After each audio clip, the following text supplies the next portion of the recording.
আসসালামু আলাইকুম ওয়া রাহমাতুল্লাহ। প্রত্যেক বছরে যখন এই পহেলা মে আসে, পৃথিবীর প্রায় ৮০টি রাষ্ট্রে এই দিবসটি পালিত হয় এবং সরকারি ছুটি থাকে। তার মধ্যে আমাদের বাংলাদেশ একটি। মে দিবস আসলে শ্রমিকদের কিছু সংগঠন আছে যারা মানবাধিকারের কথা বলে, মানবাধিকারের বুলি আওড়ায়। এই মানুষগুলির আসল চিত্র খুঁজলে দেখা যাবে তারা তাদের গার্মেন্টস, মিল, ফ্যাক্টরি, কলকারখানায় শ্রমিকদের যথাযথ মর্যাদা দেয় না, তাদের প্রাপ্য তাদেরকে ঠিক মতো বুঝিয়ে দেয় না, অথচ তারা মানবাধিকারের কথা বলে। সত্যিকার মানবাধিকার শিখতে হলে, শ্রমিকদেরকে সত্যিকার মর্যাদা দিতে হলে, তাদের প্রাপ্য তাদেরকে বুঝিয়ে দিতে হলে আসতে হবে পবিত্র কোরআনের দিকে, আসতে হবে হাদিসের দিকে। আল্লাহ রাসূল সাল্লাল্লাহু আলাইহি ওয়াসাল্লাম বলছেন, মা মিন আহাদিন কেউ যদি হালাল পন্থায় উপার্জন করে, মাথার ঘাম পায়ে ফেলে যে অর্থ উপার্জন করে তা দিয়ে যে খাবার গ্রহণ করা হয়, যে খাবার সে খায়, এই খাবার অন্য যে কোনো কর্মে উপার্জন করার খাবারের চাইতে উত্তম। তাহলে একজন শ্রমিককে রাসূল সাল্লাল্লাহু আলাইহি সাল্লাম কত বড় মর্যাদা দিয়েছেন। এমনকি পৃথিবীতে অসংখ্য নবী রাসূল এসেছেন, প্রত্যেকেই কোনো না কোনো কর্ম করে জীবিকা নির্বাহ করেছেন। আল্লাহর নবী দাউদ আলাইহিস সালাম থেকে রাসূল সাল্লাল্লাহু আলাইহি ওয়াসাল্লাম বলেছেন, ওয়া আন্না নাবিয়াল্লাহি দাউদ মিন আমালি ইয়াদিহি। আল্লাহর নবী দাউদ আলাইহিস সালাম নিজ হস্তে কাজ করে জীবিকা নির্বাহ করতেন, অথচ তিনি ছিলেন রাষ্ট্রপ্রধান। তা সত্ত্বেও তিনি কষ্ট করে উপার্জন করতেন। তিনি লৌহ শিল্পের সাথে জড়িত ছিলেন। এরপর আমরা যদি তাকাই, হযরত জাকারিয়া আলাইহিস সালাম ছিলেন নাজ্জার, তিনি কাঠমিস্ত্রি ছিলেন। নূহ আলাইহিস সালাম কাঠমিস্ত্রি ছিলেন। হযরত ইদ্রিস আলাইহিস সালামের কথা আজকে আধুনিক দুনিয়ায় বারবার স্মরণ করতে হয়। এই যে বিশাল বড় বড় ইমারত, বড় বড় বিল্ডিং দেখতে পাচ্ছি, 100 তলা 150 তলা বড় বড় বিল্ডিং, এই এই বড় বড় অ্যাপার্টমেন্ট বিল্ডিং এর জনক হলেন হযরত ইদ্রিস আলাইহিস সালাম। এই পৃথিবীতে সর্বপ্রথম বহুতল ভবন নির্মাণ করেছিলেন হযরত ইদ্রিস আলাইহিস সালাম। ওনার নাম থেকে মূলত আর্কিটেক্ট শব্দটি এসেছে। যারা আর্কিটেকচার, তাদেরকে মনে করতে হবে যে আপনারা হযরত ইদ্রিস আলাইহিস সালামের শেখানো পন্থায় মূলত আজকে বড় বড় ইমারত নির্মাণ করার সুযোগ পাচ্ছেন।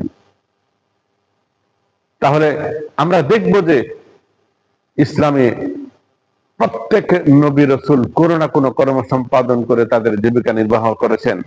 এমন কোন নবী রাসূল ছিল না যারা রাখালিয়তি করেন নাই। তাহলে এতে করে বোঝা গেল কর্ম করে জীবিকা নির্বাহ করা এর চাইতে মর্যাদার আরো কোনো কিছু হতে পারে না।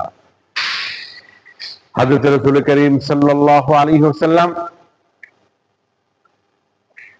জীবনের শেষ সময়ে এসে যখন তিনি দুনিয়া ছেড়ে চলে যাবেন, আল্লাহর নবী সাল্লাল্লাহু আলাইহি ওয়াসাল্লাম হযরত ওমরকে বলতেন, ওমর একটা কিছু নিয়ে আসো, তোমরা লিখে রাখো, আমি বলবো।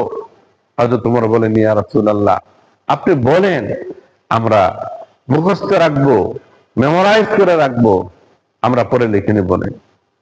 এরকম হযরত আলীকেও বলেছেন, আলী একটা মাটির পাত্র নিয়ে আসো, কিংবা একটা কাষ্ঠখণ্ড নিয়ে আসো, আমি বলবো আর তোমরা লিখে রাখবে। হযরত আলী বলছেন, ইয়া রাসূলুল্লাহ, আপনি তো সারা জীবন কত কথাই তো বলছেন, আপনি বলেন, আমরা মেমোরাইজ করব। এই হাদিসের ব্যাখ্যা এসেছে মূলত আল্লাহ রাসূলের শেষ সময়টাতে কেউ আল্লাহ রাসূল থেকে বিচ্ছিন্ন হতে চাইতেন না। এমন যদি হয় যে কোনো পাত্রের জন্য গেছেন আর এই অবস্থায় আল্লাহ রাসূল দুনিয়া ছেড়ে চলে যান, তাহলে আজীবন আফসোস করে বেড়াতে হবে যে আল্লাহ রাসূল দুনিয়া ছেড়ে চলে গেছেন, আমি ওমর উপস্থিত থাকতে পারি নাই। সেই জন্য কেউ আল্লাহ রাসূল থেকে বিচ্ছিন্ন হতে চাইতেন না। শেষ পর্যন্ত রাসূল সাল্লাল্লাহু আলাইহি ওয়াসাল্লাম যে কথাটি বারবার ঘোষণা করেছেন, আসসালাত আসসালাত আসসালাত ওয়া মা মালাকাত আইমানুকুম, নামাজ নামাজ নামাজ, ওয়া মা মালাকাত আইমানুকুম, এবং তোমরা তোমাদের অধীনস্থদের প্রতি খেয়াল রাখবে। তোমরা যা খাবে তাই তাদেরকে তোমরা খাওয়াবে, তোমরা যা পরিধান করবে তাই তাদেরকে তোমরা পরিধান করাবে। বিশ্বনবী সাল্লাল্লাহু আলাইহি ওয়াসাল্লাম কতটা শ্রমিক বান্ধব ছিলেন। আল্লাহ রাসূল সাল্লাল্লাহু আলাইহি ওয়াসাল্লাম নিজেও তিনি শ্রম দিয়েছেন। মক্কার পাদদেশে তিনি, মক্কার পাহাড়ের পাদদেশে তিনি কৃষি খামার করেছেন। আল্লাহ রাসূল ব্যবসা করেছেন। আল্লাহ রাসূল সাল্লাল্লাহু আলাইহি ওয়াসাল্লাম হযরত খাদিজার কর্মচারীও ছিলেন। তিনি একজন রাষ্ট্রপ্রধানও ছিলেন, সাধারণ প্রজা ছিলেন। রাসূল সাল্লাল্লাহু আলাইহি ওয়াসাল্লাম দেখিয়ে গেছেন কিভাবে একজন শ্রমিককে মর্যাদা দিতে হয়। আবু মাসউদ রাদিয়াল্লাহু তাআলা আনহু একদিন উনি নিজে বলেন, বর্ণনা করেন যে আমার একজন গোলামকে আমি শাসাচ্ছিলাম, তাকে প্রহার করছিলাম তার ভুলের জন্য। রাসূল সাল্লাল্লাহু আলাইহি ওয়াসাল্লাম দূর থেকে দেখে বলছেন আবু মাসউদ, লাল্লাহু আকবারু আলাইকা মিনকা আলাইক, তুমি জানিয়ে রাখো তুমি যতটুকু এই গোলামের প্রতি তুমি ক্ষমতা রাখো তার চাইতে অনেক বেশি তোমার উপরে ক্ষমতা রাখে মহান রব্বুল আলামিন আল্লাহ তাআলা। তখন সাথে সাথে সাহাবী আবু মাসউদ রাদিয়াল্লাহু তাআলা আনহু ওই গোলামকে চিরতরে মুক্ত করে দিলেন। সুবহানাল্লাহ। আমরা জানি হযরত মুসা আলাইহিস সালাতু ওয়াস সালাম তিনি শুআয়ব আলাইহিস সালামের কাজে নিয়োজিত হয়েছিলেন। তখন শুআয়ব আলাইহিস সালাম বলেছিলেন, আমি আপনাকে অতিরিক্ত কোনো চাপ দিব না, অতিরিক্ত কোনো কাজের বোঝা আপনাকে দিব না, এই ব্যাপারে আমাকে সাতাজিদুনি ইনশাআল্লাহু মিনাস সালিহিন, নেককারদের মধ্যেই পাবেন। আল্লাহ রাব্বুল আলামিন এই কথাটা পছন্দ করেছেন শুআয়ব আলাইহিস সালামের, সেই জন্য পবিত্র কোরআনের অংশ করে দিয়েছেন। আল্লাহ রাব্বুল আলামিন আমাদেরকে যে মানবাধিকারের গাইডলাইন দিয়েছেন পবিত্র কোরআন, আর পৃথিবীর কোন ইজম, কোন মন্ত্রতন্ত্রের কাছে যাওয়ার আমাদের কোনো প্রয়োজন নেই। বরং কোরআন অনুযায়ী যদি আমরা আমাদের শ্রমজীবীদের তাদের প্রাপ্য বুঝিয়ে দিতে পারি, তাহলেই তারা সত্যিকার মর্যাদা পাবে। আল্লাহ তাআলা আমাদেরকে কোরআন অনুযায়ী আমল করার তৌফিক দান করুন।